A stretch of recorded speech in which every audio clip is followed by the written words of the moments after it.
Graças a Deus. Capítulo 10, a primeira carta de Paulo à igreja de Corinto, capítulo 10,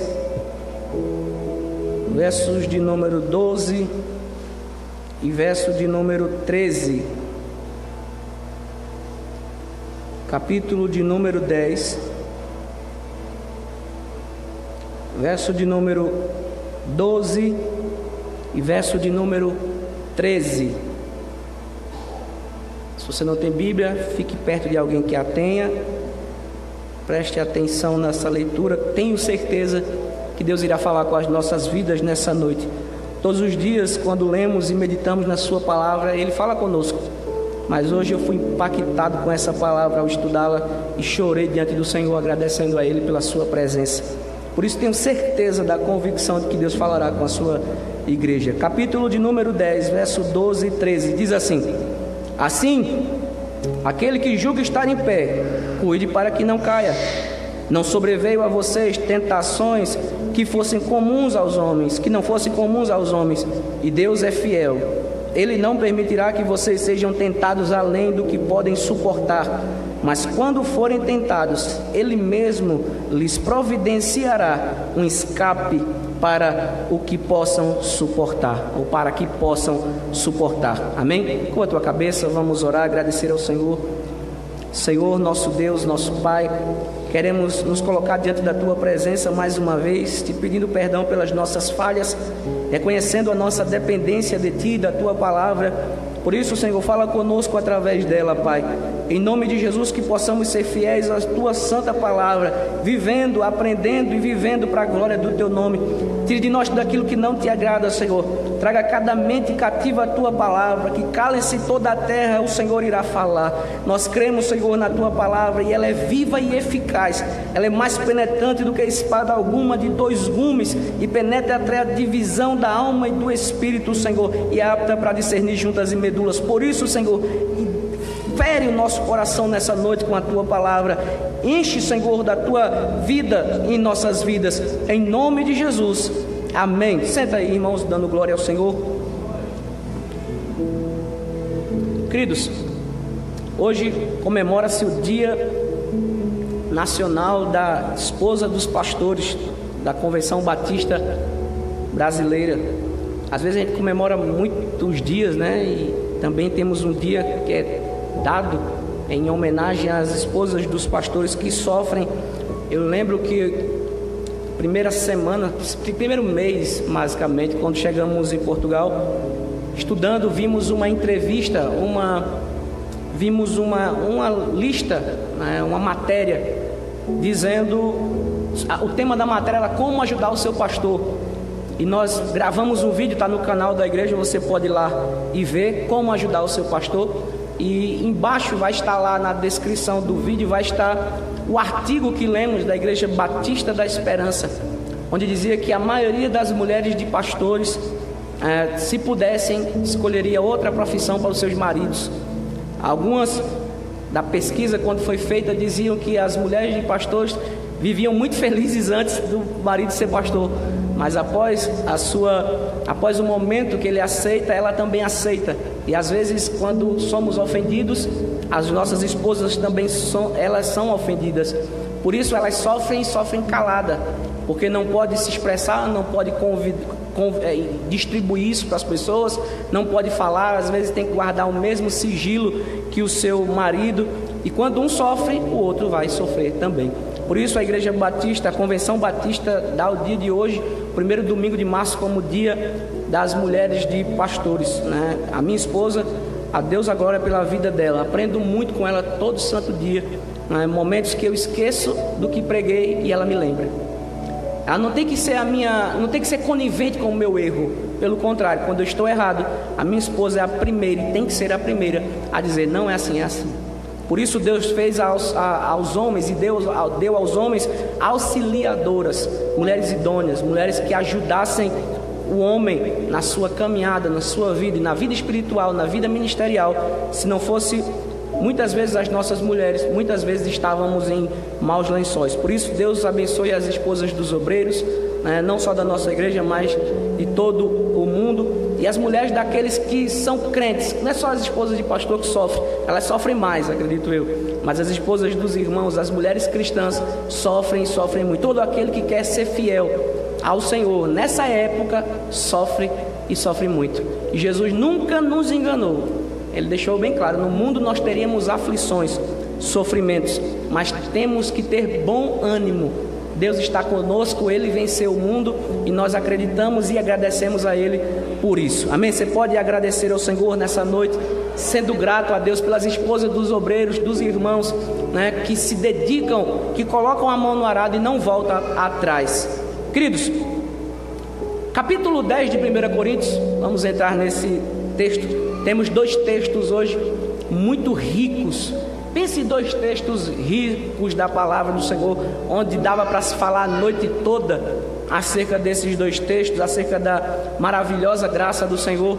Mas lembre-se que essa carta, ela foi motivada, a sua escrita foi motivada, porque alguns irmãos estavam tendo comportamentos errôneos, ilícitos na igreja de Corinto, e queriam que Paulo desse o seu jeito, falasse acerca de como eles resolveriam aqueles problemas.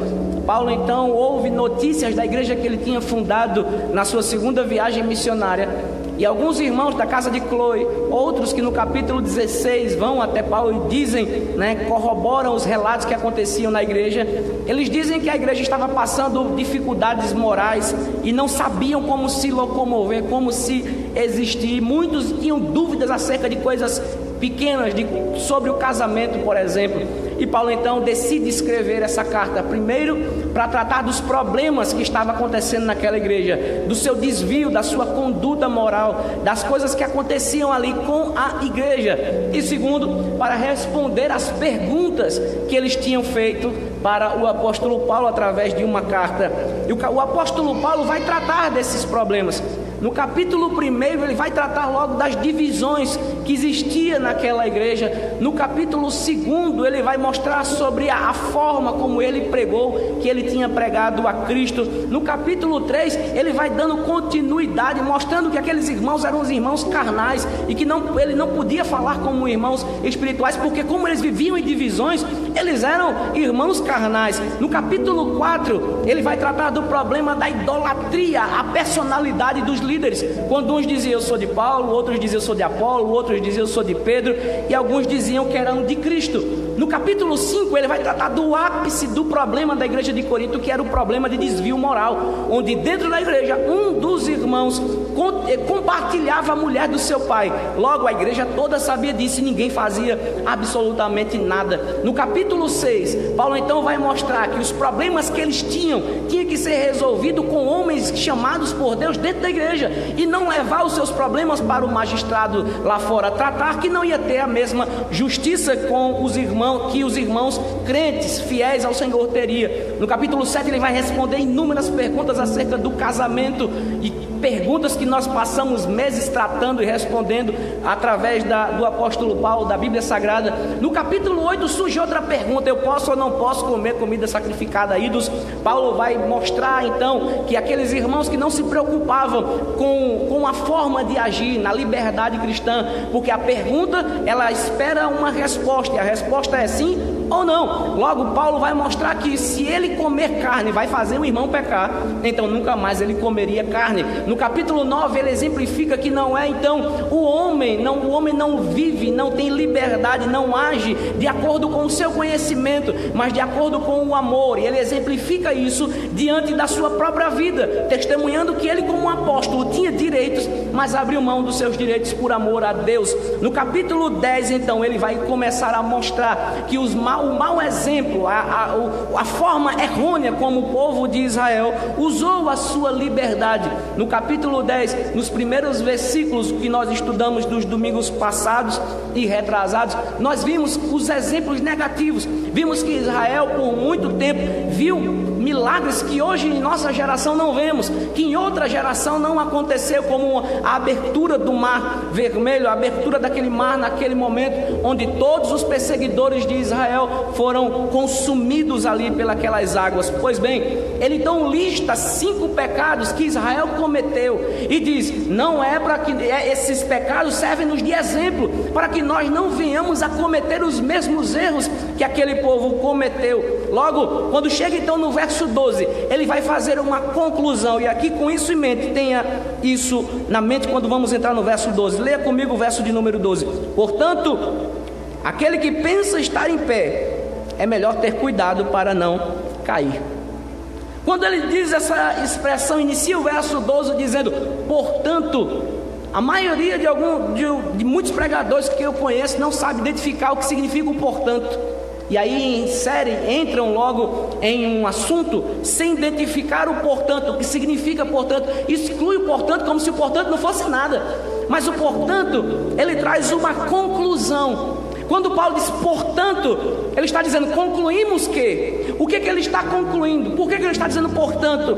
Quando ele diz portanto, ou concluímos, já que os pecados que Israel cometeu, falando então, concluindo, já que nós já entendemos, já vimos quais são os pecados que Israel cometeu, que foi a cobiça, a idolatria, a imoralidade sexual, o tentar a Deus e a murmuração, então ele conclui alguma coisa. O que é que se conclui disso? Ele conclui dizendo que aquele que está em pé, cuide-se para que não caia. É uma conclusão baseada no que ele falou anteriormente. O portanto é de suma importância na hora de entendermos alguma coisa, porque quando nós ouvimos alguma pregação, quando nós lemos na palavra do Senhor, sempre que tem um portanto, tem então uma conclusão. E se você ouve, se você lê e chega no portanto e você não tira conclusões nenhuma, isso vai passando despercebido. O portanto então traz uma conclusão. O que é que eu aprendo acerca disso?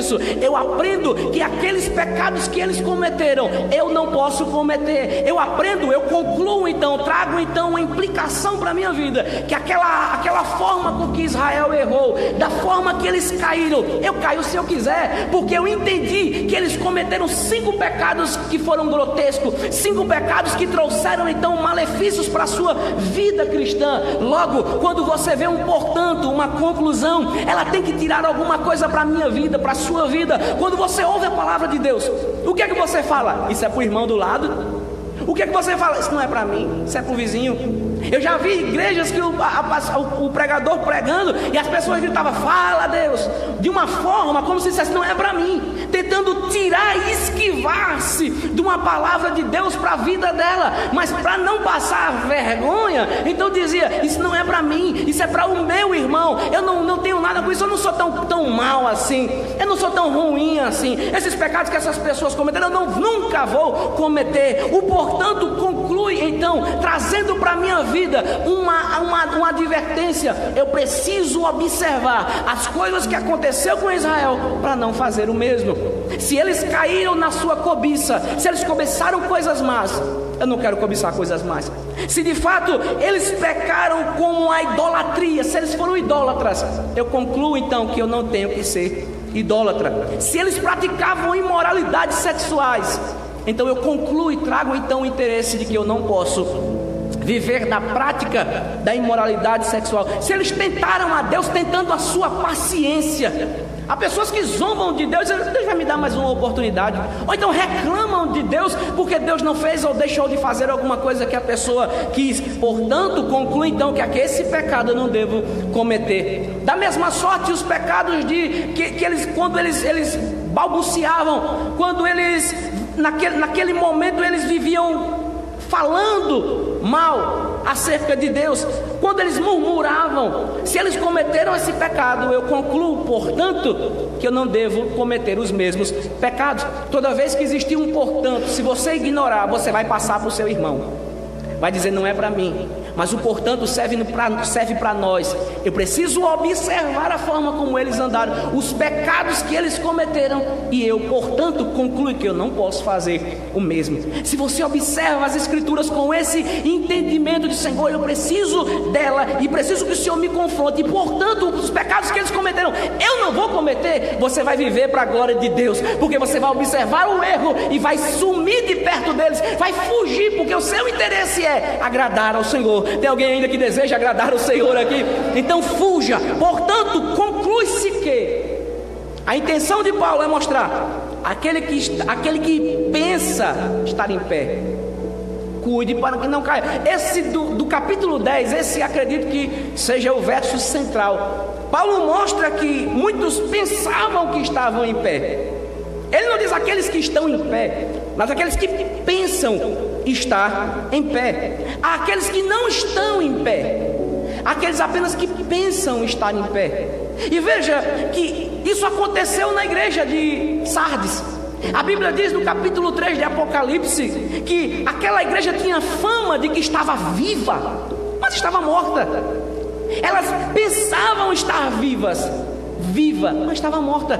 Você vê quantas pessoas que dizem: eu vou curtir o carnaval, eu estou vivo em Cristo, estão mortas, vivendo apenas a sua própria lascividade, vivendo apenas a sua carnalidade. Crente que é crente não vai curtir carnaval. Irmãos, eu me nojei quando estava conversando com a minha esposa e dizendo: eu nunca vi tanta mulher de pastor de biquíni na minha vida como eu vi esse ano. Aí você pergunta, como é? Da mesma forma que nós agradecemos a Deus pela vida das irmãs, também alertamos. Eu nunca vi tanta mulher de biquíni, tanto crente de biquíni no Facebook como vi esse ano. E o pior foi que eu vi muitas mulheres, 3 mulheres de pastores de biquíni, acharam lindo postar isso para todo mundo ver. É intrigante que o alerta parece que não surte efeito. E quando nós ouvimos portanto, aqueles que pensam estar em pé, cuide para que não caia, para muita gente não faz sentido nenhum. Eu quero viver da mesma forma que eu vivo, não me importa o que as pessoas acham, não me importa o que Deus acha, eu vou viver assim, eu sou assim, nasci assim, vou morrer assim. Gabriela, crente verdadeiro não quer viver assim. Ele sabe que o seu alvo é Cristo, o seu padrão comportamental é Cristo, e se Cristo não faz, eu também não faço. Queremos viver para a glória de Cristo, não como o mundo vive, não como o sistema que governa o mundo vive e impetra.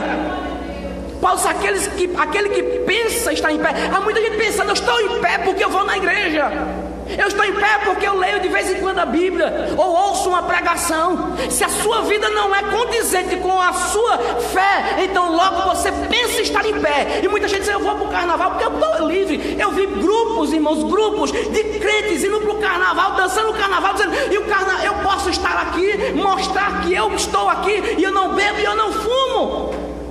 Eu não bebo e não fumo e está tudo bem.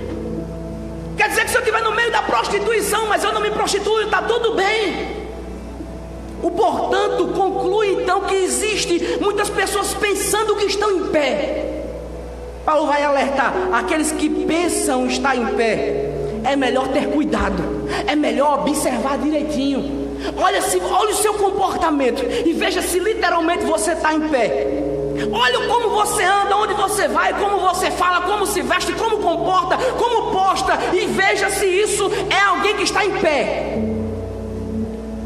Muitos vão pensar estar em pé. Estou em pé, eu vou para a igreja no domingo. Estou em pé, eu estou na igreja de vez em quando, eu vivo com os irmãos, minhas amizades são cristãs. Só pensam estar em pé. Como a igreja de Sardes tem fama de estar vivo. Quando alguém olha, vai dizer: ela está indo para a igreja, ele está indo para a igreja, está vivo em Cristo.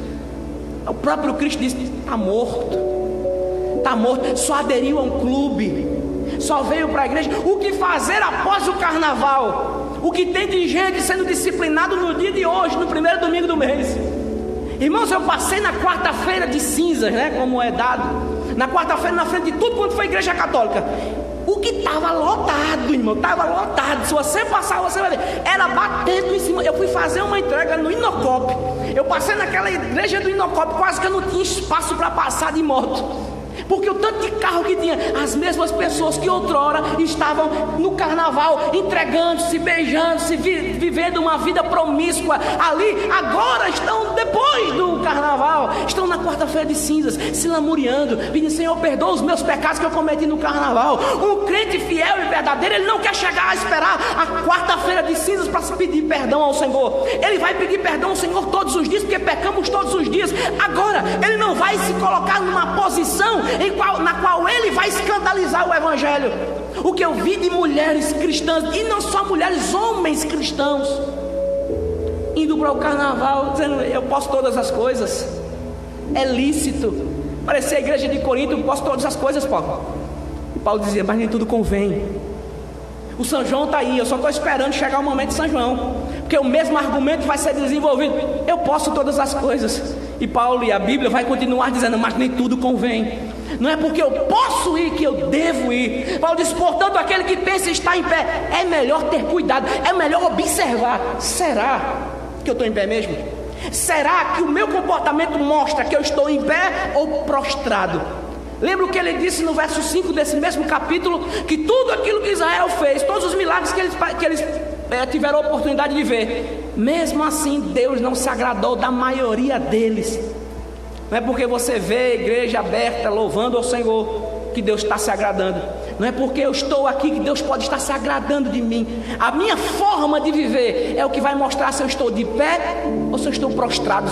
A Bíblia diz que a maioria deles ficaram prostrados no deserto. É um eufemismo para dizer eles estavam mortos. Se a sua vida não condizer com Cristo, não representar a Cristo, sabe o que vai acontecer? Você vai virar um religioso, vai virar uma pessoa que aderiu a um clube social. Queridos, não perca seu tempo aqui se você não for viver para o Senhor. Não perca o seu tempo saindo de casa, podendo estar assistindo o Faustão, vindo para cá. Se durante a semana nós não vivemos para Cristo, se durante a semana eu sou governado por Cristo no domingo, mas durante a semana quem governa a minha vida é as brigas, é as confusões, é as lascívias, é a ira, é a raiva, é a fofoca, eu disse, me disse, e você está perdendo tempo vindo no domingo. Aqui não é quarta-feira de cinzas, nós nos arrependemos e não praticamos mais. Queremos viver para o Senhor, não queremos viver de aparência, não queremos colocar uma máscara e viver de hipocrisia. Nós somos salvos ou não somos salvos? Portanto, conclui: aquele que está em pé, cuide para que não caia. Tenha cuidado, observe sua vida, sua conduta, onde você está caminhando e para onde está caminhando. Cuidado. Mas se eu não observo isso, eu vou viver uma vida de lascívia e nem vou me importar. Eu vou viver uma vida tranquila. E a vida no cristianismo não é tranquila. Você vai viver uma vida de alavante, está tudo bem. A vida no cristianismo não está tudo bem. Nós estamos em guerra continuamente. Nós brigamos continuamente contra as hostes do mal. A nossa luta não é contra carne e sangue, mas contra todos os principados e potestades. Existe uma luta e nós estamos em guerra. E o carnaval não é um lugar de batalha que eu vou para lá batalhar com outros que estão também ali vivendo uma vida promíscua. Não, eu estou lutando aqui, santo, na minha igreja, na minha casa, na minha família, lutando para ir para o céu. Porque o santo, o salvo, ele sabe que Deus o salvou daquele pecado. Então ele não quer vir voltar atrás. Ele não quer viver voltando e cair no mesmo pecado. Que nós possamos ter cuidado para não cair. Sabe o que isso acontecia com os irmãos de Corinto? Os fortes diziam: eu posso ir para o centro de adoração a ídolos, comer carne sacrificada a ídolos, e está tudo bem. Paulo está dizendo: portanto, você está pensando que ao ir para o templo, comer carne sacrificada ainda estava em pé. Só pensamento, é só o que passa na mente. Cuide, é melhor ter cuidado para não cair. É melhor ter cuidado para não brincar com o pecado. Porque o pecado, irmão, não é um amiguinho de escola que brinca com você e está tudo bem, não. O pecado quer te destruir.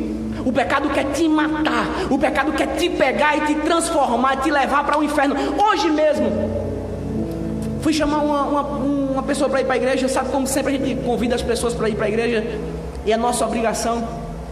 E eu vi um não voo para sair com a minha família, e na hora eu voltei para casa e pensei: Cristo, um bom noivo, eu até postei no status do WhatsApp, Cristo como um bom noivo, ele guia a igreja para o encontro com ele.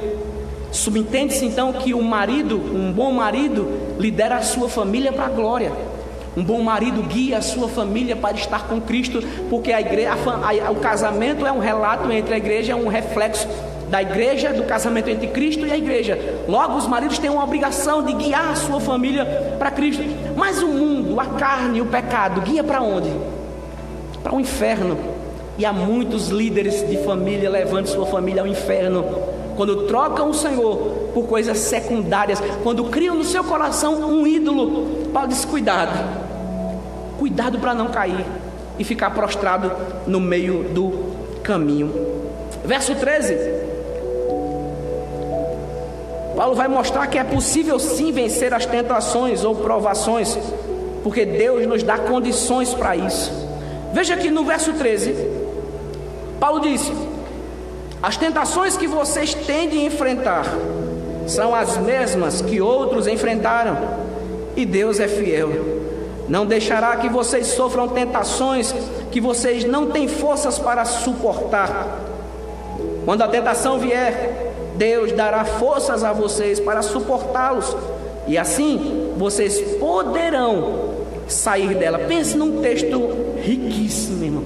E se Deus permitir, vamos esmiuçar esse texto para nós entendermos cada frase que o apóstolo Paulo quis mostrar àquela igreja. Veja só, preste atenção no que significa a palavra tentação, para você entender melhor. A palavra tentação mencionada nesse versículo é do grego peirasmo, uma palavra muito mais próxima de provar e teste do que de tentação. A intenção que vai depender dessa expressão vai ser o contexto. Em muitos contextos ela vai significar tentação e outros provações. Nessa ela é meio que aleatória. Tanto faz ela simbolizar ou ser traduzida como provação ou como tentação. Mas Paulo vai mostrar aqui nesse verso 13 que é possível um homem, uma mulher, e que as tribulações elas não vão chegar, porque agora eu sou crente. Eu conheci pessoas, essa semana tirei uma foto, vou postar no grupo, da plaquinha que tem lá: pare de sofrer. Eu passei do lado dela e tirei uma foto dela para mostrar. Pare de sofrer. Quando no cristianismo, no evangelho, é o oposto: venha sofrer. Quando Ananias ouve a voz de Deus no capítulo 9 de Atos, Deus diz: Ananias, vai. Ananias, vai. E ele ia fazer o quê? Deus tinha mandado ele orar por Paulo. E ele disse: eu não vou, o Senhor. Ele disse: eu não vou. Ele disse: o Senhor tem ouvido os malefícios que esse homem tem feito aos teus servos em Jerusalém. É como se o profeta Ananias estivesse dizendo: Senhor, o senhor não sabe quem é Paulo? Ou Saulo? O senhor não sabe dos males que ele tem feito? O senhor quer que eu vá orar? É tipo mandar Hitler, ou mandar um judeu orar por Hitler.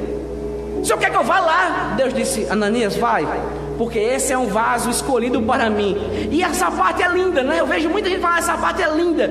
Mas a sequência é: eu vou ensinar a ele o que é padecer, sofrer pelo meu nome. E a vida de Paulo é uma vida de padecimento, sofrimento pela obra e pelo Cristo que ele serve. No cristianismo nós temos tentações e provações, e elas vêm e assolam. E o apóstolo Paulo no verso 13: as tentações que vocês têm de enfrentar. O acovardado, ele não vai querer enfrentar. Ele vai se acovardar ao ponto de dizer: eu não quero viver esse cristianismo, porque esse cristianismo ele vai trazer problemas para mim. Vai sim. Ninguém vai te iludir dizendo que o cristianismo não te vai trazer problemas. Vai. Em muitas nações as pessoas dão a própria vida, testemunham a sua fé com a sua própria vida. As pessoas, eu vi essa semana pessoas, igrejas sendo incendiadas pela sua fé. E a pessoa dizendo: pare de sofrer. Não, eu vou sofrer sim. E quisera Deus que eu sofra e permaneça fiel no sofrimento. O sofrimento faz parte, a tentação, a provação faz parte da vida cristã. E Paulo diz: as tentações que vocês têm de enfrentar, é um fato, temos que enfrentar. Se você se resguarda de Senhor, não quero enfrentar tentações, você está no cristianismo errado. O cristianismo genuíno não poupou nem o próprio Filho de Deus. O Verbo encarnado sofreu e muito. Imagina eu. Mas a palavra é: você tem que enfrentar. É muito fácil no meio da provação eu gritar: Senhor, não quero, eu vou correr. Deus diz: não, você tem que enfrentar. Como um bom soldado que está disposto a viver para Cristo. O soldado de Cristo, ele enfrenta as batalhas de cara. Ele não foge dela, não quer um atalho, nem uma arrumadinha. Não, Senhor, eu tenho que enfrentar essa doença? Tem, enfrente. Senhor, eu tenho que enfrentar o desemprego? Tem. Então enfrente. Senhor, eu tenho que enfrentar o abandono? Tem. Tenho que enfrentar as pessoas me olhando torto? Tem. Se você tiver que enfrentar a sua prova, a sua luta, a sua aflição, enfrente ela de peito aberto, porque você tem convicção de que o soldado de Cristo, ele não foi chamado para ficar sentado. O soldado de Cristo foi chamado para batalhar. Ele tem uma cabeça, ele tem um capacete, ele tem uma couraça, ele tem uma cinta, ele tem uma espada. Não é para ficar guardada, é para lutar, é para guerrear, é para ir para a batalha. O soldado de Cristo batalha, ele guerreia a guerra do Senhor. Tem algum soldado de Cristo aqui ainda? Se você foi chamado para essa batalha, guerreie, enfrente. Primeiro, as tentações nós temos que enfrentar. O covarde não enfrenta a tentação, ele paga alguém para enfrentar por ele. Ele quer se desvincular. E eu acho interessante que essas teologias da prosperidade, ela acha um meio de dizer: você não tem que enfrentar tentações, provações, você pode pagar e elas não vão vir. E eu acho engraçado que essa semana eu vi um carro de um ex-adepto de uma igreja dessas que vendem o evangelho, e ele colocou uma faixa na porta dessa denominação e disse: igreja fulana, devolva meu dinheiro, porque a igreja vendia milagres, ele não recebeu e ele queria de volta. Esse é o problema de vender milagres. Nós não vendemos milagres, nós enfrentamos as nossas dificuldades como um bom soldado de Cristo. Paulo diz: as tentações que vocês têm de enfrentar são as mesmas, preste atenção, são as mesmas que outros enfrentaram. E é intrínseco que no meio da provação, o que é que nós falamos? Tudo que eu faço não dá certo. Eu vou fazer um negócio, não dá certo. Por que eu estou passando por isso? Eu já conheci pessoas dizendo: nada que eu faço prospera. Eu conheci pessoas que ao ponto de se suicidar, porque nada que fazia acontecia, nada que tentava fazer dava certo. Passava por provações e no meio da provação, no meio da tentação, dizia: só acontece isso comigo. Por que só acontece isso comigo? Quem é que nunca disse isso? Eu queria comprar a minha primeira moto, não consegui, eu cheguei em casa frustrado, e Senhor, por que eu não consigo comprar a minha moto? Todo mundo tem e eu não consigo comprar. Não era aquela hora ainda. Paulo diz: as tentações que vocês têm que enfrentar são as mesmas que outros enfrentaram. A tentação ou a provação não é exclusividade minha ou sua. Seria muita arrogância pensar que só eu sofro, né? Seria muita prepotência pensar que só eu sofro tentação ou provação, só eu que estou passando por isso. Não, outras pessoas antes de você sofreram também. O seu Cristo sofreu também. A tentação, a provação não é exclusividade nossa, não é exclusividade da igreja brasileira. Existem outros que antes de mim, antes de nós, já sofriam. Israel já sofreu no deserto. Você vai ver o próprio Cristo padecendo numa cruz, e eu querendo uma coroa de louros e a palminha nas costas. Muito bem. Não, isso não serve para nós. Já dizia Spurgeon: se der uma coroa de espinho para o meu Jesus, o que é que vão me dar? O que é que eu posso esperar? No meio da provação nós gritamos: Senhor, eu não sei por que o Senhor está permitindo isso. Irmãos, eu já percebi, já vi pessoas que no meio de uma doença que se curaria com um remédio, dizer: eu vivo com essa dor de cabeça, essa dor de cabeça só acontece comigo. Não, você nunca teve uma dor de cabeça? Você acha que a tua mãe, a tua avó, os teus nunca tiveram uma dor de cabeça? Paulo diz: as provações, as tentações que vocês passam não são exclusividade sua.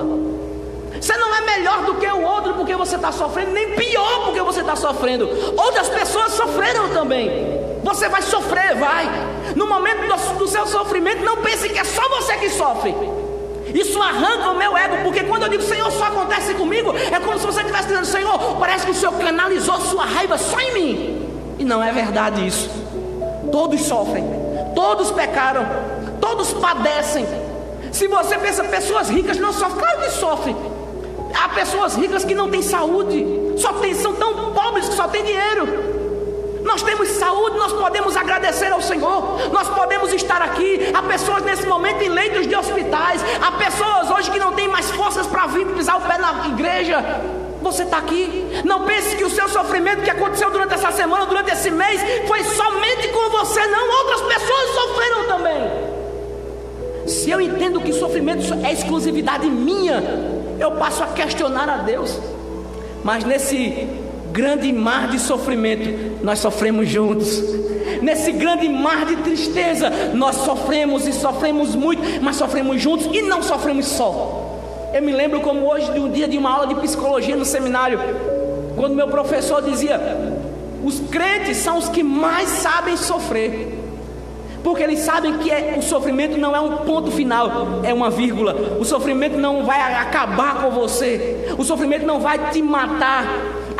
Essa dor, essa doença, essa dificuldade, essa tentação, provação, não é um ponto final, é uma vírgula. Amanhã vai surgir o sol da justiça, amanhã a providência de Deus vem sobre a tua vida, e você vai estar lá agradecendo, sendo grato ao Senhor, porque superou os problemas e as adversidades da vida.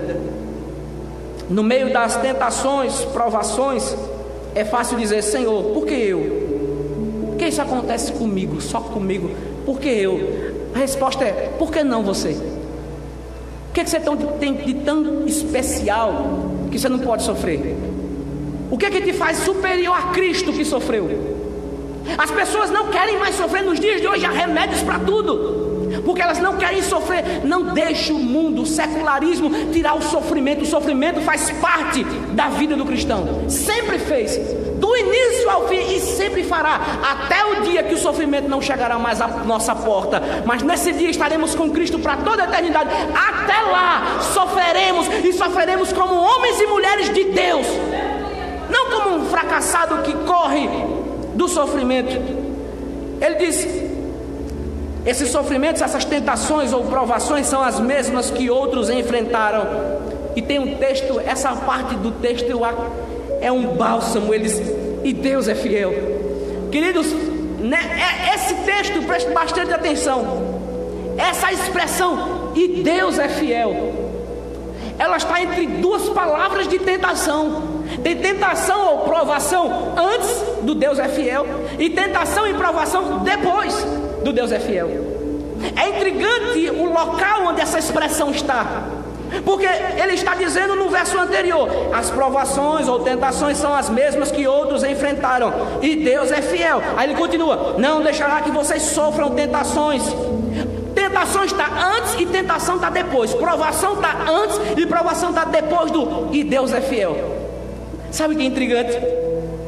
Nessa expressão, e Deus é fiel, temos uma expressão de alívio. Sabe quando você está sofrendo? Eu me lembro que minha esposa, quando pegou catapora, foi catapora ou sarampo?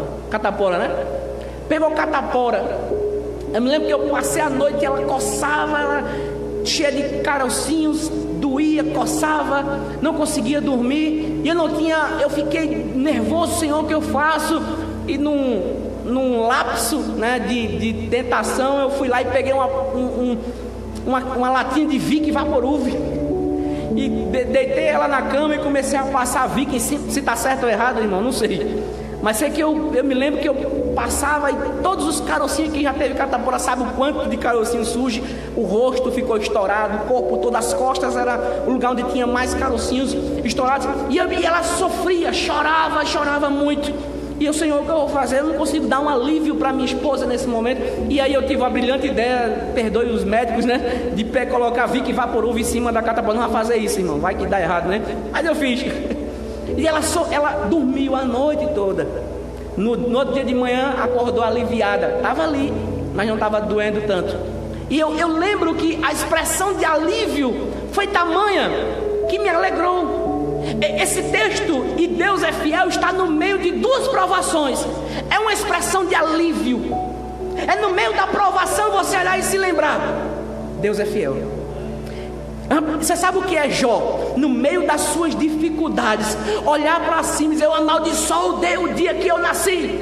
Eu amaldiçoo o dia que foi dito: nasceu-se o filho homem.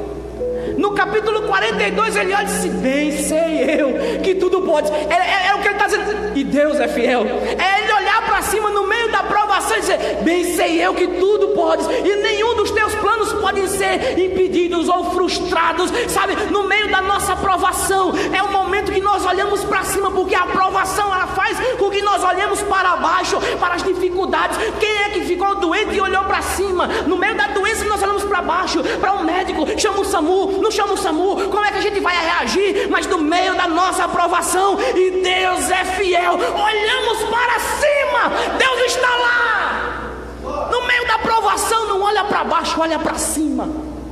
No meio da dificuldade, da tentação, você pensa: eu vou cair, olha para cima, e Deus é fiel. Queridos, temos uma expressão ali. Sabe o que é você andar no grande deserto e achar ali uma grande, uma pequenina, ali naquele momento um pequeno pezinho com uma pequena fonte de água, e você cheio de sede vir até ali e dizer: eu quero água, e beber e saciar a tua fome ou a tua sede. No meio da provação temos aqui uma expressão de alívio: Deus é fiel. Sabe, no meio da provação, quando você entende Deus é fiel, é você dizer: essa provação não está aqui aleatoriamente. O diabo não está me tentando, não está me provando sem uma permissão. Ele não tem poder sobre mim. Se eu estou passando por dificuldade, Deus permitiu. Deus é fiel, é justo. E intrínseco que quando ele diz: as provações que vocês estão passando, ou que vocês vão passar, são as mesmas que outros passaram. Ele diz: Deus é fiel. Deus foi fiel para outros, foi fiel para os seus antepassados, foi fiel com os teus irmãos que você não conheceram, foi fiel com outra geração, com a geração do dilúvio, quando você vê ali Noé e seus filhos. Deus foi fiel para com eles. Deus foi fiel com a geração de Moisés, que apenas alguns entraram, mas Deus foi fiel. Deus foi fiel com Davi, Deus foi fiel com todo o seu povo. Nós temos um alívio no meio da transgressão, no meio do problema, no meio da tentação, no meio da dificuldade. Qual é o alívio? Deus é fiel, é um bálsamo que passa no nosso coração. No meio do seu sofrimento, se você ficar aí focado apenas no sofrimento, você não vai sentir esse bálsamo, você não vai sentir esse alívio. Se no meio do sofrimento você começar a questionar e dizer: Senhor, Senhor, por quê? Só eu. E não olhar que Deus é fiel, você não vai sentir esse bálsamo massageando, curando suas enfermidades espirituais, físicas. Mas quando nós estamos passando no meio da dificuldade, lembramos: e Deus é fiel. Ah, irmão, acaba. Sabe quando, da mesma sorte, quando eu vou convidar alguém para ir para a igreja, a pessoa: eu vou, mas não vem. A minha vontade é dizer: enviado, vai para o inferno, né? Mas eu lembro: Deus é fiel, Ele é soberano, é Ele quem salva, não sou eu que faço isso.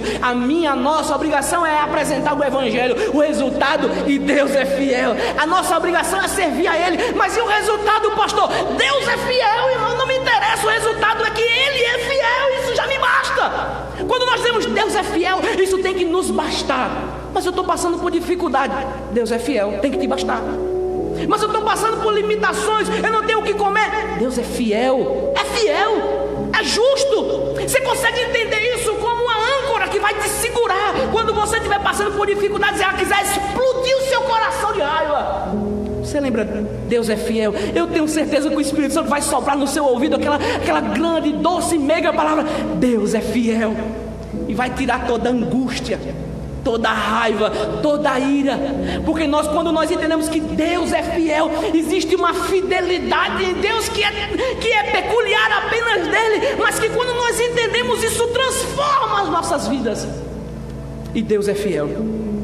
Sabe, há pessoas que usam essa expressão Deus é fiel como um jargão para resolver todos os problemas da sua vida. Não é isso que esse texto está dizendo. O texto está dizendo: e Deus é fiel no meio das tentações, no meio das provações. E Deus é fiel mostra que no meio da tribulação, ao olharmos para Deus, ao lembrarmos que tudo que nos sobrevém não nos sobrevém pelo acaso, não é o acaso quem nos guia. O diabo também não tem poder contra os servos do Senhor. Deus é fiel. Deus açoita, Deus bate, Deus machuca quem tem por filho. Ele fez isso, ele agradou a Deus, moeu o próprio filho. E você entende como é que ele pode ser fiel? Ele é fiel, moendo o seu próprio filho para trazer salvação para você. Deus é tão fiel, tão justo, que entregou o próprio Filho para uma nação, para um povo pecador como eu e você. Sabe, no meio da provação, lembremos, Deus é fiel. No meio, quando você vê uma pessoa passando dificuldades, lembre-se, Deus é fiel. Você tem uma palavra de Deus para dar àquela pessoa. Deus é fiel. Deus é fiel, Deus é justo. Deus não vai deixar de forma nenhuma, como ele continua dizendo, o fato dele ser fiel. Ele diz, não deixará, está implícito Deus aqui, não deixará que vocês sofram tentações que vocês não têm forças para suportar. A expressão meiga do Deus é fiel, que está entre duas expressões de tentações, quando o apóstolo Paulo diz, e Deus é fiel, não deixará que vocês sofram tentações que vocês não têm forças para suportar. Isso esmaga o meu ego. Isso, por que, Senhor, o Senhor deixou eu passar por isso? Eu não tenho forças para suportar isso. Mentira, tem. Porque senão alguém está mentindo. Ou minto eu, ou está mentindo Deus. E Deus é fiel e não deixará que vocês sofram tentações que não tem como suportar. A promessa de Deus é, vocês vão sofrer. Vai vir tentações, provações sobre vocês. Sabe, mas da mesma sorte Israel lá atrás podiam ter suportado. Ou você acha que Moisés também virou um adorador de imagens como o próprio irmão? Você lembra José? Todo mundo se curvou, José estava lá, não se curvava. Veja que no meio da história da igreja sempre existiu um remanescente que foi fiel. Esse remanescente foi aquele que não se dobrou, foi aquele que suportou as tentações, porque eles e outros não. Deus é fiel, Deus deu forças. Quando eu li esse texto, irmão, parecia que eu estava lembrando dos coaches. Sabe que existe alguma coisa dentro de você que é... Nesse caso eu vou ter que concordar com eles. Nesse caso, quando Deus disse, Deus é fiel e não deixará que vocês sofram tentações que vocês não têm forças para suportar, é no meio da provação. Eu não tenho forças.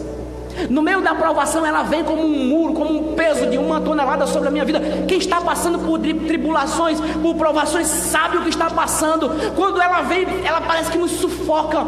No meu período de desemprego, eu passei um período desempregado, e eu lembro que aquilo tirava meu ar, quando eu lembrava que a minha família estava passando dificuldades, porque eu não tinha emprego. Aquilo nos sufoca, e eu poderia gritar, Senhor, eu não tenho forças.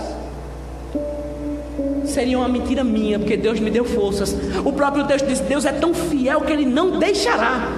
Há outras oportunidades que Deus deixa as pessoas caírem, Deus deixa os homens e mulheres sofrerem, mas nessa opção Ele está dizendo, Deus não deixará vocês sofrerem tentações ou provações que vocês não têm forças para suportar. É como se Deus estivesse dizendo, está vendo? Eu sei até onde você consegue ir, eu sei o seu limite. E é intrigante que eu não sei o meu limite. Minha esposa não sabe o meu limite, e nós não sabemos o limite uns dos outros, mas Deus sabe. Quando Ele diz, não deixará que vocês sofram tentações que vocês não têm forças para suportar, é dizer, você está passando por isso? Deus é fiel. E se você estiver passando por essa provação, por essa tentação, você só vai cair se você quiser, porque Deus sabe o seu limite e não chegou ainda. Porque se tivesse chegado no limite, Deus não tinha deixado a tentação vir sobre você, a provação vir sobre você. Se você está enfrentando, enfrenta como uma mulher de Deus, enfrenta como um homem de Deus, porque Deus vai te dar forças para suportar. Porque se não fosse assim, Ele não deixaria essa provação mais pesada do que as suas forças chegarem. É intrigante que nós temos essa promessa do Senhor para a nossa vida. A provação não vai ser maior do que as forças que Ele vai te dar. Da mesma sorte, essa mesma palavra tira o meu orgulho, porque Ele disse, Deus não, quem é que não deixa? Deus não deixa. Se eu olho para mim no meio da provação, eu caio. Se eu olho para os meus irmãos no meio da provação, é provável que eu caia. Mas se eu olho para Deus, então, irmão, você tem certeza, Ele não vai deixar. Você consegue entender? 1 tonelada vindo sobre a sua cabeça, você diz, eu não tenho forças. Deus, tá bom, não vou deixar porque você não tem forças. Se você tivesse forças, eu deixava. Mas como você não tem forças, como não é o seu limite, então não deixa. Mas Ele vai deixar uns 50 quilos, um saco de cimento, Mas vai vir um grande peso. Mas no grande peso, irmão, você sabe o que é? Quem já foi para academia sabe o que é você tentar levantar no supino, que é aquele levantamento de peso para peito. Você levantar um peso que você não consegue suportar. Todo marombeiro costuma falhar nessa parte, porque a gente se empolga treinando, né? E tá ali, bota mais, aí todo mundo tá, ixi, mas tá pegando peso, hein? Aí vem outro assim, vai pegar mesmo, vai. Aí bota mais duas, o cara bota. Daqui a pouco ele levanta, se espremendo, levanta. Aí quando ela cai, irmão, a força que você usou foi toda para subir. Para descer não tem força para sustentar. E toma nos peitos. Deus, eu não vou deixar ela cair nos seus peitos, não vou deixar ela lhe machucar, porque você não tem forças para suportar ela. Deus só deixa juntar peso se você tiver forças para suportar. Se não tiver, Ele não deixa juntar peso. Isso é a promessa do Deus que você serve para a sua vida. Deus cuida de nós de uma forma tão grande que Ele vai permitir as provações virem, mas elas não vão ser maiores do que as forças que Ele vai me dar para suportar essas provações. Por isso, a minha desculpa de Senhor, estou sofrendo, o Senhor não está me vendo? Não cola com Ele, porque Ele está vendo, e o limite da sua provação, quem define é Ele. No meio da tribulação nós olhamos e dizemos: Senhor, eu não aguento mais. Deus está dizendo: aguenta sim, o limite não chegou ainda. Senhor, eu não aguento mais, está doendo. Eu sei, mas não é o limite ainda. Deus, não, você não chegou até a morte ainda, não chegou até a falha ainda. Deus ainda está vendo o seu limite. Você está aí suportando porque Deus está dando forças. Você está aqui de pé porque Deus está dando forças. Não é o seu limite ainda. Creia que a provação não vai te matar, não vai te destruir. Existe um limite que não foi rompido ainda, e Deus não deixará romper. Você consegue entender a promessa de um Deus que fala comigo, que fala com você? Você sabe o que é no meio de uma provação, no meio de uma tribulação, você saber que aquela provação, aquela tribulação não vai lhe matar, e você consegue suportar? É lindo, irmão, é incrível. Mas ele diz, ainda no verso de número 13: Deus é fiel e não deixará que vocês sofram tentações que vocês não têm forças para suportar. Quando uma tentação vier, Deus dará forças a vocês para suportá-la. Veja que incrível esse texto. Quando a tentação, ou quando uma tentação ou uma provação vier, sabe, basta você observar que ele não está dizendo: se for possível uma tentação vai vir, estou pensando se ela vai chegar, é provável que ela chegue. Não, existe uma afirmação: quando ela vier. Paulo entendia que os coríntios iriam passar por tribulações, por tentações. Eles, quando uma tentação ou uma provação vier, aqui nós temos uma certeza: ela virá.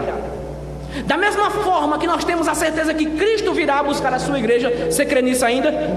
Pronto, ainda não perdeu essa esperança.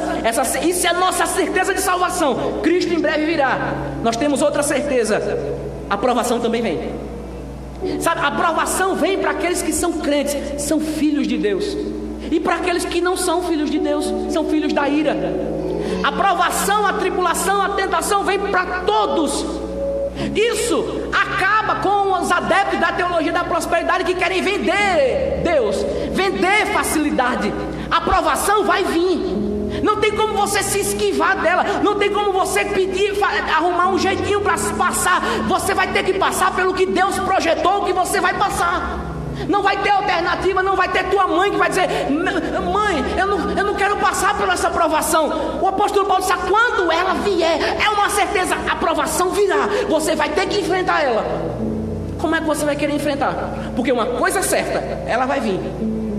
Uma certeza eu tenho: a provação, a tentação vai vir. Como é que eu me porto quando ela chega? E aqui você vai ver a diferença entre os que servem ao Senhor e os que não servem ao Senhor. Essa semana eu vi uma matéria de um rapaz que fez a sua safra de queijo, e aí foi arrancado das mãos dele. Ele não tinha nota fiscal, e no meio da BR foi suprimida, né, pela Polícia Federal. E ele, ao ver todo o seu meio de ganhar o seu pão sendo apreendido, ele tirou sua própria vida, se suicidou. E eu lembro da minha atitude quando estou passando por provações. Qual é? ela vem, isso é uma certeza. E quando ela vier, como é que eu vou querer viver? Queridos, se você é pego de surpresa, sabendo, eu não sei se eu vou ser provado, você vai, é uma certeza, é uma afirmação, você vai sofrer tentações e provações.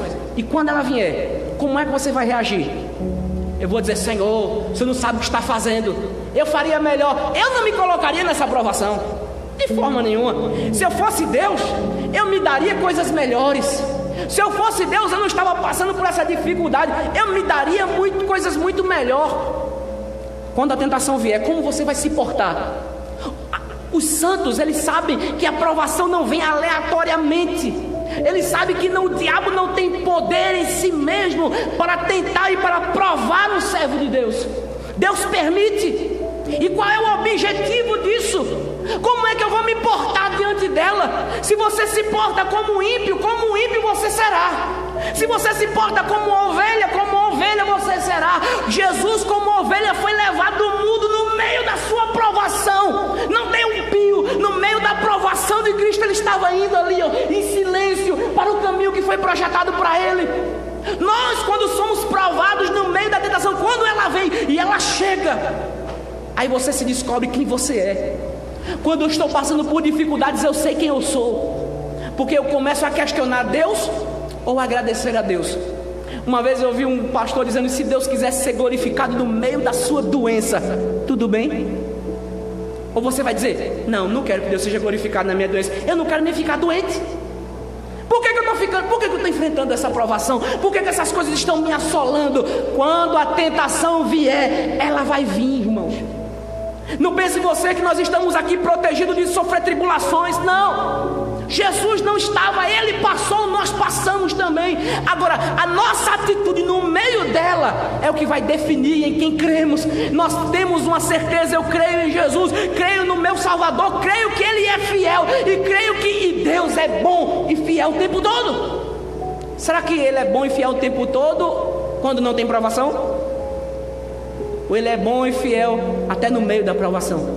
E é intrínseco que Paulo está dizendo para os coríntios: quando a tentação vier, ele vai continuar dizendo: Deus dará forças a vocês para suportá-la. Sabe o que ele não está dizendo? Quando a tentação vier, Deus vai tirar você dela, não vai permitir que você enfrente. Não. Você lembra de Sadraque, Mesaque e Abednego? Lembra que eles foram presos e jogados na fornalha? Deus livrou eles das provações? Não da provação, mas na provação.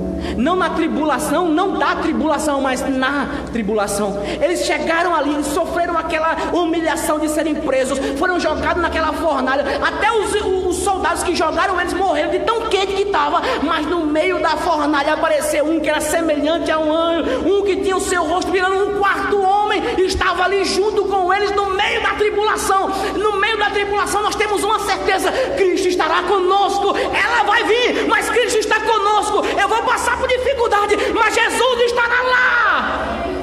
Jesus estará lá. Você não vai passar sozinho. Você vai ver Daniel sendo jogado no mesmo contexto em uma cova cheia de leões. Os leões naquela época passavam-se dias presos sem comer. No meio da sua tribulação, Daniel é jogado ali e vive aquela tribulação, uma das maiores tribulações de sua vida. E o que acontece? Deus não deixa que nenhum daqueles leões famintos devore o servo de Deus. A tribulação, quando veio, não poupou Daniel, mas Deus tirou, protegeu ele no meio da tribulação. Isso nos ensina que o nosso Deus está conosco no meio da dificuldade. Você sabe o que isso é? Isso é um alívio, isso revigora a nossa alma. Saber que nós não estamos só quando a tribulação vier. Quando ela vem, você não está sozinho. Você não foi abandonado. Aquele sentimento de abandono, e porque eu estou passando por isso, Deus não está me vendo. No meio da tribulação, Deus estará lá, estará com você, segurando você. No meio da tribulação você não está sozinho. Isso é o divisor de águas. No meio da tribulação, as pessoas, quando se sentem só, se matam, ou matam outras, se desesperam. Mas o cristão, no meio da tribulação, quando ela vem, ele tem uma certeza: Cristo estará lá. Cristo nos basta e tem que nos bastar. Quando ela vier, Deus dará forças a vocês para suportá-la. Pense numa promessa. Porque tipo, uma coisa é eu ter forças em mim mesmo para suportar uma provação. Outra coisa muito bem diferente é o próprio Deus me dar forças. Porque com as minhas próprias forças eu caio. Com as minhas próprias forças, elas são limitadas. Ela é de um ser limitado, de um homem pecador, um homem que caiu, um homem que foi gerado em pecado, que nasceu em pecado, foi gerado em pecado, que viveu uma grande vida em pecado, até o dia que Cristo o salvou. Depois foi liberto da condenação do pecado, da força do pecado, mas ele ainda está ali, como julgamento, como tentação, como provação. Mas veja que há algo bem diferente, é no meio da tentação, da tribulação, você saber que existe um Deus que é todo poderoso. Irmão, preste atenção nisso. Não é um anjo, e olha que anjos têm forças. Não é um querubim, e olha que eles têm forças. Nem um serafim. Não, irmão, o texto diz: Deus dará forças a vocês. Sabe o que é você ter uma coisa, alguém inferior ou mais forte do que eu me dá forças? E essa pessoa não necessariamente pode ser uma pessoa super poderosa. Pode ser uma pessoa que tem mais força. Sabe quando você está levantando um peso e vem alguém para dar um toque, para ajudar? É alguém que naquele momento tem mais força que você. Mas ele não está falando de uma pessoa qualquer. O texto está dizendo que Deus, e Deus é o quê? Quais os seus atributos naturais? Onipotência, um deles. Sabe o que significa onipotência? Significa que ele tem todo o poder na palma das suas mãos. Significa que quando esse Deus decide fazer alguma coisa, não tem um anjo no céu, não tem um demônio no inferno, nem tem um ser humano na terra que possa fazer o contrário.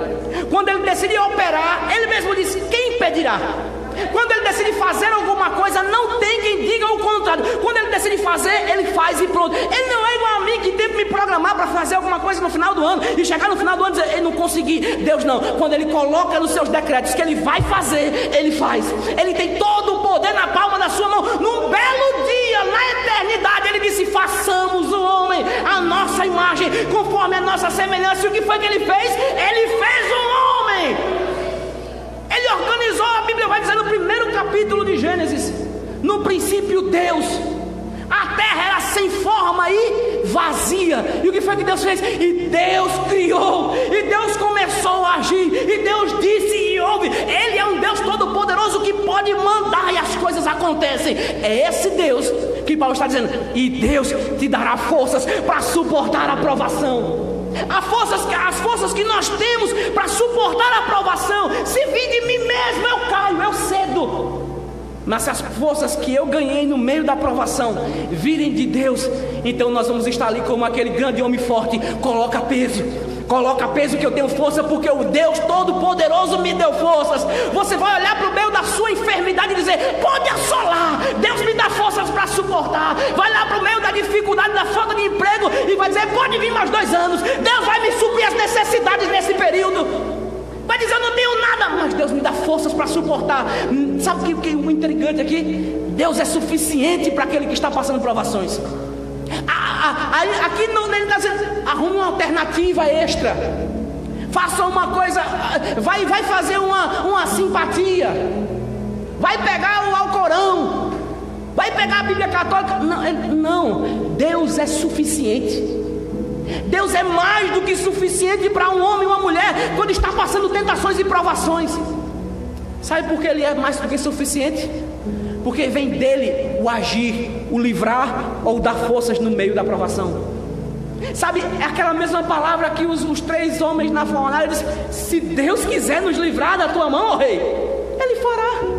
Se Ele quiser, vem dele todas as coisas, todo o dom perfeito, toda obra gratuita vem das mãos de Deus. Tudo que é bom vem das mãos dele. Se Ele quiser, Ele faz qualquer coisa.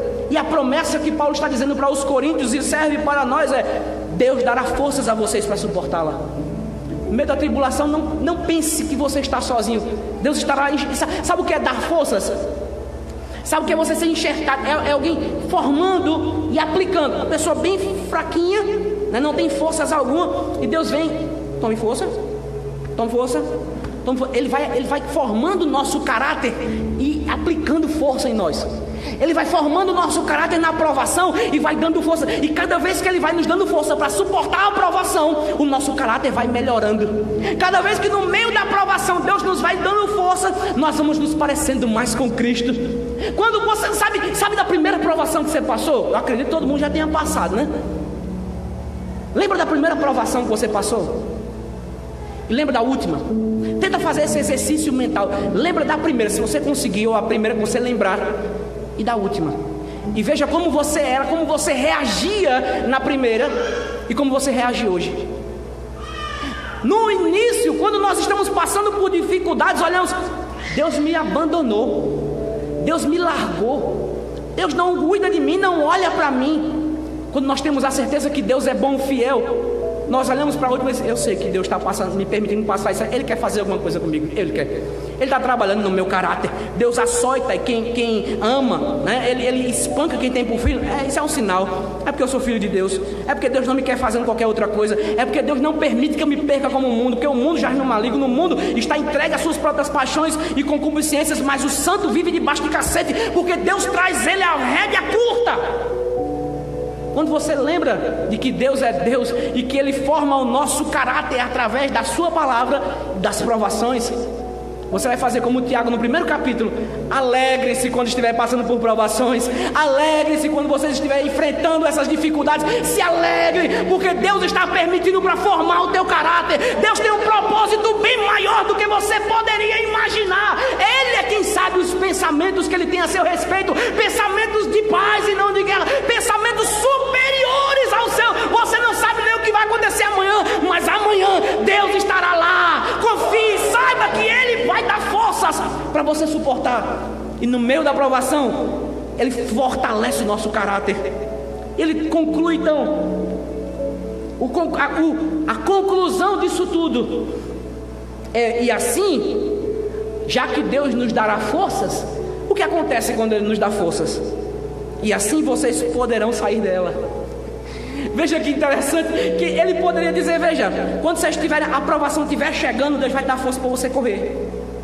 Quando a aprovação estiver já batendo na sua porta: oi, deixa eu entrar. Deus vai dizer: não, de forma nenhuma, fuja, você não vai correr. Não, aqui é o oposto. Deus vai dar forças para você suportar a tentação, e assim, dando Deus forças, vocês poderão sair dela. Não quer dizer que vocês vão ser livrados dela, mas no meio da provação você vai conseguir ter forças para sair dela. Você sabe o que é? Você está entrando dentro de um buraco, um lamaçal que só lhe puxa para baixo, só lhe puxa. Sabe o que é uma areia movediça? A areia movediça do pecado, a areia movediça da provação, a areia movediça da tentação, consumindo você, e você olhando: Senhor, não consigo, não tenho forças para suportar, não tenho forças para sair, eu já estou tão habituado, aquilo está me consumindo de uma forma tão grande que eu não consigo sair. Existe uma promessa de Deus: Deus dará forças para você sair do meio dela. No meio da provação, no meio da tentação, Deus dará forças. E assim, porque Deus me dá forças, é que eu saio da provação. Se Deus não me dá forças, eu fico nela. Mas quando Deus nos enche com a sua força de um Deus todo-poderoso, então podemos sair da provação. Sabe, não há desculpa para você estar caído. Você caiu, ok, eu sei. O homem caído é normal, ele cai mesmo. Mas agora Deus está dando forças para você sair do meio dela. Você permanece se você quiser. O exemplo negativo de Israel para a igreja de Corinto era exatamente esse. Lembre-se, Israel caiu, cometeram 5 pecados grosseiros contra Deus. Eles poderiam ter suportado, mas eles não suportaram, eles não quiseram, eles quiseram permanecer habituados no pecado. Somente o remanescente que foi fiel a Deus que permaneceu ali. E hoje nós temos a mesma palavra do Senhor para as nossas vidas. A provação vai vir, a tentação virá, e quando ela vier, Deus nos dará forças. É 2 certezas: a provação virá e que no meio dela Deus nos dará forças. E para quê? Para permanecer dentro dela, para permanecer em pecado, permanecer vivendo uma vida promíscua? Não, para que eu possa sair do meio dela. Sabe o que é a igreja? A igreja é a reunião dos que foram chamados para fora. Tem alguém aqui que foi chamado para fora? Para fora de quê? Para fora do pecado, para fora da imundícia, para fora da diversidade, para fora do medo, para fora da autoconfiança. Nós somos chamados para fora disso. Quando Deus nos fortalece, nós somos fortes. Não em nós mesmos, porque a força não vem de nós, a força vem dele. Fique em pé comigo, queridos. Eu tenho certeza que há irmãos aqui passando por tribulações e aflições e tentações, e que você chegou pedindo: Senhor, o que é que eu faço no meio dela? Com certeza Deus falou com a sua vida, como falou com a minha várias e várias vezes no decorrer desse dia. E eu permaneço dessa forma se eu quiser, porque Deus me dará forças, é a promessa. A promessa é que essa tentação, essa aprovação não vai ser maior do que as forças que Deus vai me dar. Ele me dará forças. Mas para quê? Para que eu saia do meio dela. Não pense você que você vai chegar na igreja, receber uma palavra de bênção e amanhã viver em pecado. Não foi para isso que Deus te deu essa palavra. Não pense você que você vai excluir Deus como se Ele fosse ninguém e Ele vai aceitar isso de bom grado. Ele não vai fazer isso. O salário do pecado é a morte. O pagamento por sermos pecadores é mais pecado. O juízo de Deus hoje para nós, para a vida daqueles que permanecem em pecado, sabe o que é? Mais pecado. Você acha que Deus vai mandar um anjo impedir você de viver uma vida promíscua? Você acha que Deus vai mandar alguém na sua porta dizer: Ei, eu vim aqui porque você está vivendo uma vida promíscua e Deus me revelou? Não. Sabe, se você está vivendo nessa vida, isso é um problema para você. Isso quer dizer que Deus te entregou as suas próprias paixões. Quer dizer que você quis viver dessa forma e Ele diz: tome, viva. Você quer pecar? Então peque mais. Para o sujo, para aquele que quer viver em sujeira, Deus diz: viva em sujeira. Quem é sujo, se suje mais. Há mais pecado para o sujo. Mas quem é santo, se santifique mais, purifique-se mais, viva mais para a glória de Deus. Quando Deus nos traz essa palavra, temos que ter uma conclusão. Lembra no início? Iniciamos com uma conclusão, terminamos com uma conclusão. O que é que você vai fazer com essa mensagem? O que é que você vai fazer com essa palavra de Deus para a sua vida? O que você vai fazer é de suma responsabilidade sua, não minha. Amanhã não é culpa minha o que isso acontecerá com você. Hoje não é culpa minha, não é culpa nossa. Eu disse: Senhor, sabe por que eu quero pregar? Eu quero que o Senhor ilumine a minha mente. Porque eu quero ser como o capítulo 4 que Paulo escreve aos Coríntios: o dispenseiro, importa que o dispenseiro seja fiel ao seu Senhor. Eu não quero ser famoso, eu quero ser fiel ao Senhor. Senhor, eu não quero agradar a plateia, eu quero ser fiel a Ti. Eu quero agradar a grande nuvem de testemunho, eu quero Te agradar. Isso eu já estou fazendo. Essa é a minha responsabilidade para com Deus. Foi exposta, você pegou, você ouviu. Você tem uma opção agora: Senhor, eu preciso de salvação. Senhor, eu preciso do Senhor. Senhor, não me deixa para trás. Senhor, me dá forças. O Senhor não prometeu que me dará forças no meio da tribulação. Senhor, estou passando por uma tribulação. Essa vida é uma grande tribulação. Eu preciso de forças. Clame, suplique, peça a Ele desesperadamente, como se sua vida dependesse disso. E eu posso te dizer com certeza: a tua vida depende disso. A tua vida não depende do que você vai comer amanhã. Ela depende do Deus que você serve hoje. A vida eterna com Deus depende de Deus, não depende de você. Mas há uma palavra de Deus para você: clame, peça, suplique, busque a Deus enquanto você pode achar. Entregue o seu caminho ao Senhor, confie nele e o mais Ele fará. Entrega tudo nas mãos dele, dizendo: Senhor, eu preciso de Ti. Eu não quero contar com nada que exista em mim, porque não há nada bom em mim. Mas eu entendo que existe tudo que é bom, vem dos altos céus. Eu preciso de Ti. Sabe, que suplique, clame, corra para Ele como uma pessoa que está clamando, correndo com sede e fome de Deus. Ele diz: Senhor, eu preciso. Senhor, não tenho uma alternativa. Senhor, eu estou amargando na ilha do pecado. Senhor, eu já consigo sentir as chamas do inferno sobre a minha vida. Suplique a Ele, clame como se sua alma dependesse disso, e ela depende. Peça a Ele: Senhor, salva-me. Lembra da oração que pede: Senhor, salva-me. Clame hoje: Senhor, salva-me. O Senhor vai me dar forças, vai. Então me dê forças, mas salva-me. Se a sua vida não condizer com aquilo que você crê, Você não tem nada de Jesus na sua vida. Você está se enganando. Só existe um engano bem grande na sua vida. Mas se você entendeu e disse: Senhor, eu preciso de Ti, eu não quero viver assim. Se você entende, Senhor, eu não quero cair como Israel pecou. Eu não quero ter fama de estar vivo e estar morto. Eu não quero apenas pensar que eu estou em pé. Eu quero literalmente estar em pé. Então corra. Há esperança, Senhor. Sabe, com uma palavra dessa, não é aquela, você quer aceitar Jesus? Não, você é o pecador. Eu sou o pecador. Eu é que tenho que correr e dizer: Senhor, o Senhor me aceita? Porque meu ego foi machucado agora. É o Senhor que me dá forças. É o Senhor que me mantém de pé. O Senhor me aceita. Clame a Ele: Senhor, me aceite. Eu sou um mero pecador, não tenho forças em mim mesmo. Senhor, eu reconheço diante da minha igreja, diante de todos, a minha pequenez, a minha fragilidade. Senhor, eu reconheço que eu não consigo ser a sua força. E peça para que Ele te receba de bom grado, de corações e braços abertos. Vamos orar nessa noite, suplicando ao Senhor que nos dê forças para suportar o dia mau, nos dê forças para sair da iniquidade, que as forças que Ele nos dá sirva para que nós possamos sair do meio da tribulação, do meio da provação, e assim o nome dEle seja glorificado. Senhor Deus, te agradecemos pela Tua palavra que nos ensina, que nos alerta, que nos promete, Senhor. Louvamos o Teu santo nome. Como te agradecemos, porque nós temos uma certeza que a provação virá, mas no meio da provação o Senhor nos dará forças para suportá-la, para que nós possamos sair dela. Senhor, que o Senhor possa nesse momento tirar tudo de nós aquilo que não te agrada.